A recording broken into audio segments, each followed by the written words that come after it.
Welcome back to Galen Rambles, where I talk about the shit I've done for the past 10 years and the people I've met along the way.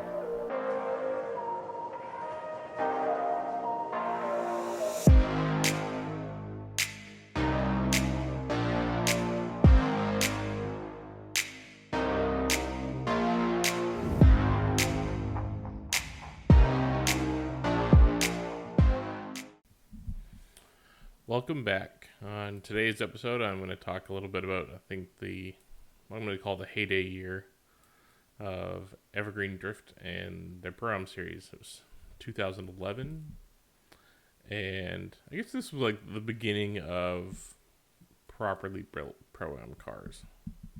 Um, Things were a little bit, I guess, grassroots-ish before that, but now we're into 600 horsepower cars with cages and stuff like that. So we'll kind of start there. I'm going to keep this one, I'm going to hope, a little bit shorter. Because last ones I ramble on for way too long. So let's get started here. So you'll see here is a picture of Ian Fournier, Roland Gallagher, and Mike Phillips. All that people that did campaigns in Formula D in, I'll say like the probably around 2015 or 16. Yeah, somewhere around there anyway. On the podium here, first, second, third. Good times were had. But let's go through that. These are a little bit out of order. I don't know why. Just because my camera, I guess, at the time decided to date them wrong. But here we go. If my shit will work. Alright. Here's Grassroots on the same day. So this is, I think that was Tony from Intech, and then Ricky and Joey on the right. Ricky is, I think I've talked about him before. He's no longer driving his V8 car. He's driving a VQ powered coupe shell that he built. Mike Phillips being Mike Phillips, of course. Ian and his rear bumper had a love-hate relationship, but we'll get into that a little bit later. I think this was the round that Ian and Roland went one more time, 3 or 4 times in the top 4. They were just going, and neither one of them had any tires left. So Ian's at this point on cords, and I think Roland's around the same, running door to door on the 5/8. These guys were crazy. It was great fun to watch. Here's Ian and Mike. As I said, like, this was like, I guess, a pivotal year for Evergreen.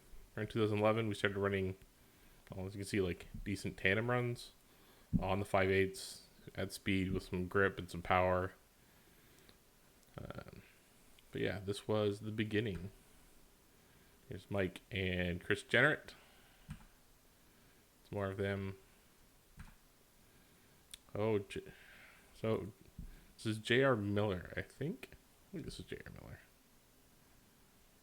Yeah, I think that's right. Anyway, he took a break for a couple of years. He went into the military, did a service, and I think this car is coming back. I believe it's got a V8 in it now. This is an SR car.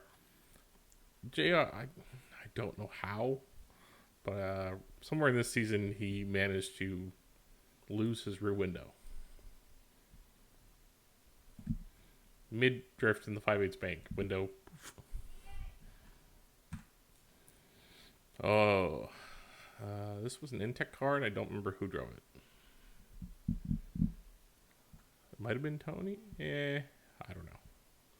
Too many names, too many years. This is Ricky's car I was talking about earlier. This is a VQ powered, probably one of the first, I guess, VQ swapped S13s I'd ever seen. So 2011, this has been 5-6-year-old motor. Very reliable car. Literally just stuck the key in, turned it, drove. I don't think he ever really had any big problems with that car. Here's this is Travis from Blat Pew Pew. Another old media guy that has retired since. I'm not sure what he's doing now. I think he was working for Microsoft last time I talked to him. Who knows? Ricky, Roland being Roland. Can never go wrong there. Hi, Roland. Big Rob. I missed watching Rob drive. He always had, I don't know, I don't know. It was just fun to watch drive. It was always big angle, big foot, or big power, lots of throttle, big smoke, and always a smile on his face. More Mark. I guess, yeah, 2011 was still when Mark was, this is still his SR.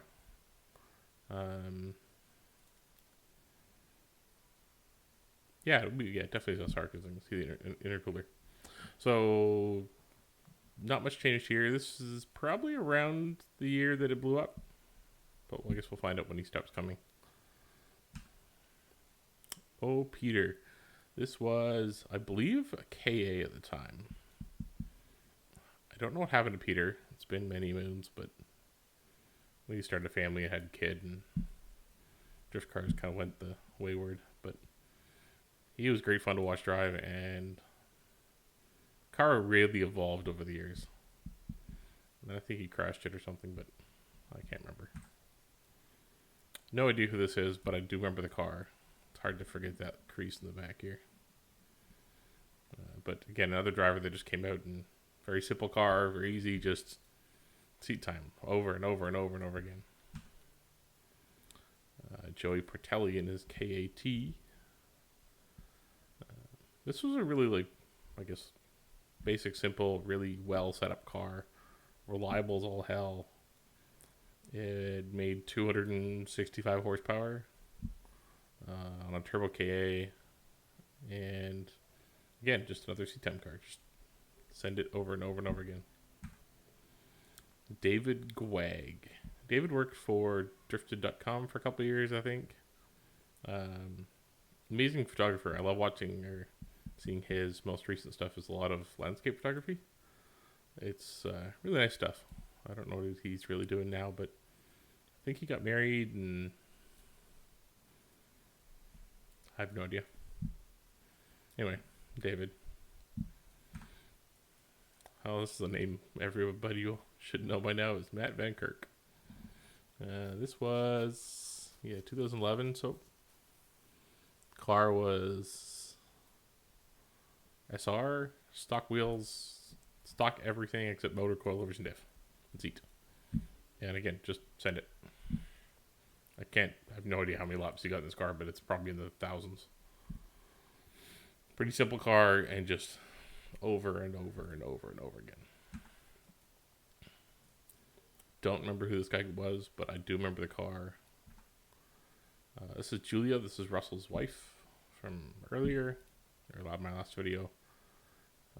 Terrible picture, but there's more. Peter Taylor. That was it. Yep, still KA car. Hence the really small wheels in the back, and just send it. Can't remember who this one was, but this was a car from BC. Really nicely built car. I think it was just too much for the guy driving it.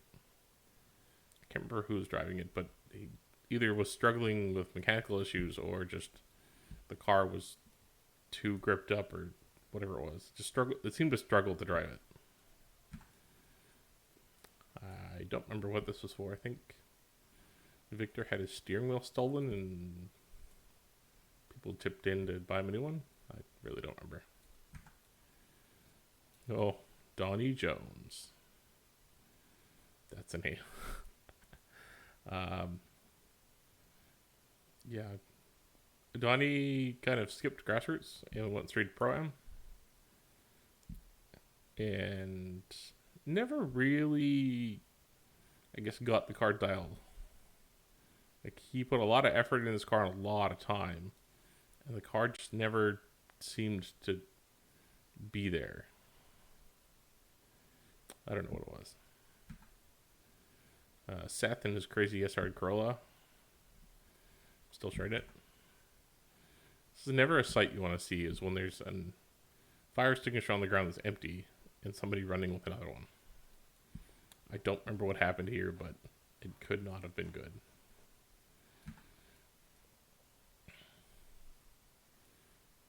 Still don't remember who this was. It's going to bug me now. More Chris Jenner, and this car got really beat up over the years.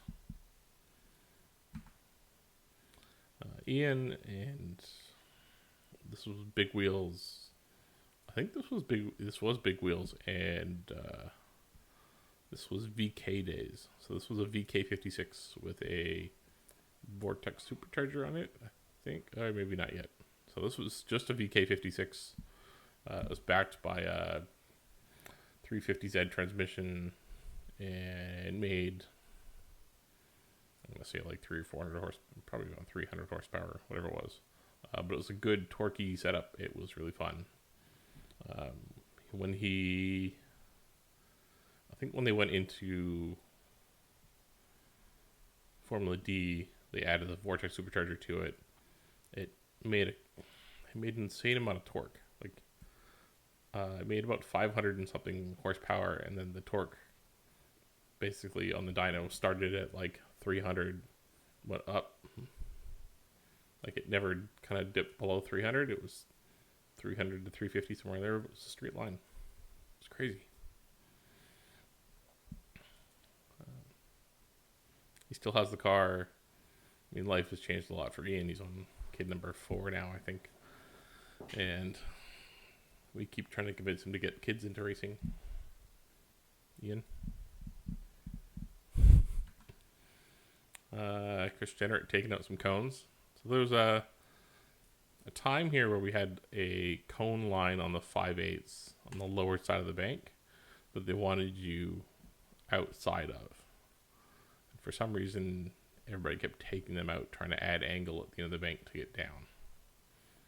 Hence, Chris. Oh, Andre Escalante. At least I think that's who that was. Yeah, it'd be Andre.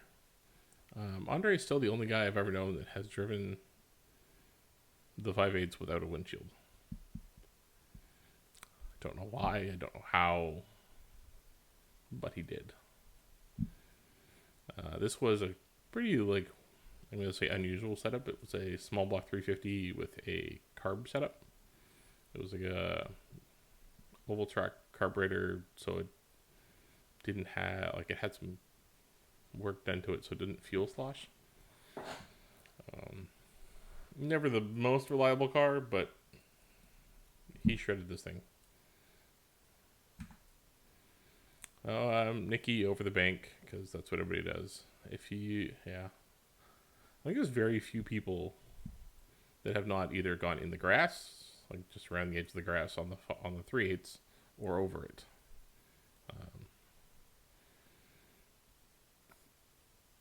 Yeah, I've touched the grass a few times, but I don't think I've ever actually gone over. Here we go. I talked before about Andrew Larson. So, like last time we were talking was Forum Fest, and Andrew rolled his 350Z. Well, it's back.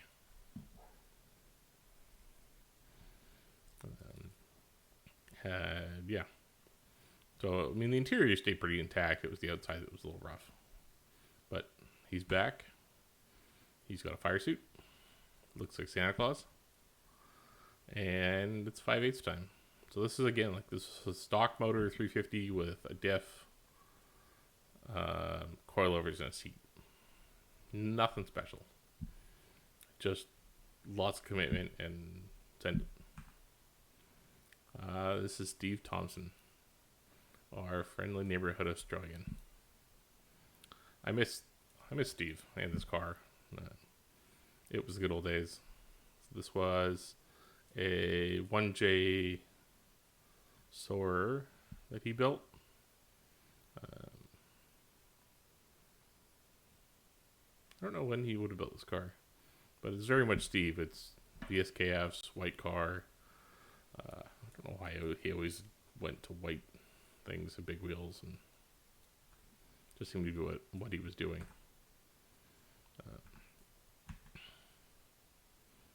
I mean, the rain didn't help anything at this point, but he also has no windshield wipers, if you notice. So we had the guy at the start-finish line with a towel wiping his window off every run.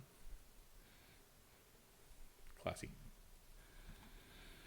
More Tyler Grimsley. This is when the year he started, I guess, getting more involved with Proam and started working with the guys from ASD. They had like a grassroots or Proam program that you flew out there and had like a 1 week course with them to learn how to run a program and stuff like that. It's really cool. I don't remember if it was a couple of days or a week or something, but and then they kind of supported you throughout the whole season and answered questions, helped you with the car setup and stuff like that. Really cool program. I really liked what they're doing there.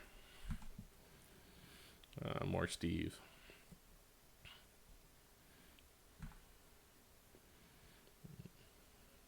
Oh. So that's Casey in front, I think. And then not sure who that was in the middle, and then Andrew Larson in the back. He reskinned the roof. The rest of it's still pretty rolled. Oh, so we had to push start somebody's car on the line. So this is what they did. Don't remember why or how or there's how, but I don't remember why. This was, so yeah, I guess 2011. This was Corey Keyser in an SR powered FC. This was what he did his Proam campaign in for, I think, pretty much the whole time he did Proam. He was going to build a new car, and I think he's got one now.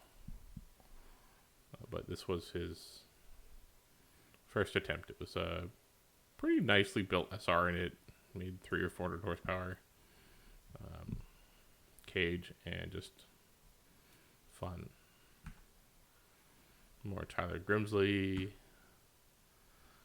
Casey, and I can't remember who was driving that car. Anyway, here's a better picture of the car.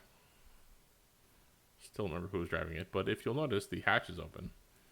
And if you listen to my other videos, you remember a blue car that had a hatch that would open. It's the same car. This is that Drift Office S13. It has been repainted and has a new kit on it, I think, but it's the same car as far as I remember.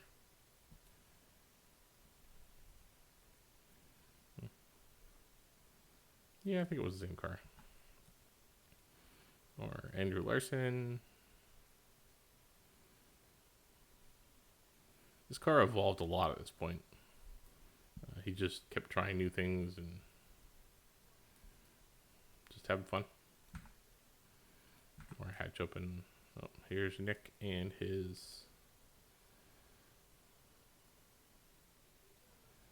1J. Yeah, this was still the 1J coupe. I think this was a different coupe, though. Not the same one he had the year before. Nikki and her pink with zebra wrapped cage. I miss this car.